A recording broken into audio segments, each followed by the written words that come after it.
காட்டுமன்னார்கோவில் தொகுதியில் மறு வாக்கு எண்ணிக்கை நடத்த வேண்டும் என்று தேர்தல் ஆணையத்திற்கு விடுதலை சிறுத்தைகள் கட்சித் தலைவர் தொல் திருமாவளவன் கோரிக்கை விடுத்துள்ளார். இது தொடர்பாக தமிழக தலைமை தேர்தல் அதிகாரி ராஜேஷ் லக்கானிக்கு அவர் அனுப்பியுள்ள கடிதத்தில், காட்டுமன்னார்கோவில் தொகுதி 6வது சுற்று வாக்கு எண்ணிக்கையின் போது கலியமலை கிராமத்தில் வாக்குச்சாவடி எண் 81 பயன்படுத்தப்பட்ட வாக்குப்பதிவு இயந்திரம் பழுதானதையும், வேட்பாளர்கள் பெற்ற வாக்கு எண்ணிக்கையை அந்த இயந்திரம் காட்டவில்லை என்பதையும் சுட்டிக்காட்டியுள்ளார். அந்த குறிப்பிட்ட வாக்குச்சாவடியில் மறு வாக்குப்பதிவு நடத்த உத்தரவிடாமல் பழுதான இயந்திரத்திலிருந்து வெளியான அச்சுப்பிரதியை தேர்தல் அதிகாரி எப்படி ஏற்றுக்கொண்டார் என்றும், அதை பதிவான மொத்த வாக்குகளில் எப்படி சேர்த்தார் என்றும் திருமாவளவன் கேள்வி எழுப்பியுள்ளார்.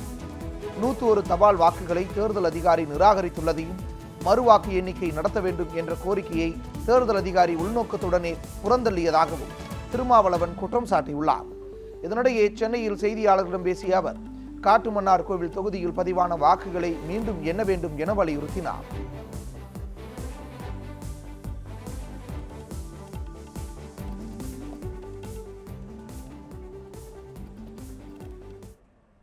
காட்டுமன்னார்கோவில் தொகுதியில் அஞ்சல் வாக்குகள் உட்பட அனைத்து வாக்குகளையும் மீண்டும் எண்ண வேண்டும், மறுவாக்கு எண்ணிக்கை நடத்த வேண்டும் என்று கோரிக்கை விடுத்து தேர்தல் தலைமை அதிகாரிக்கு கடிதம் எழுதியிருக்கிறோம்.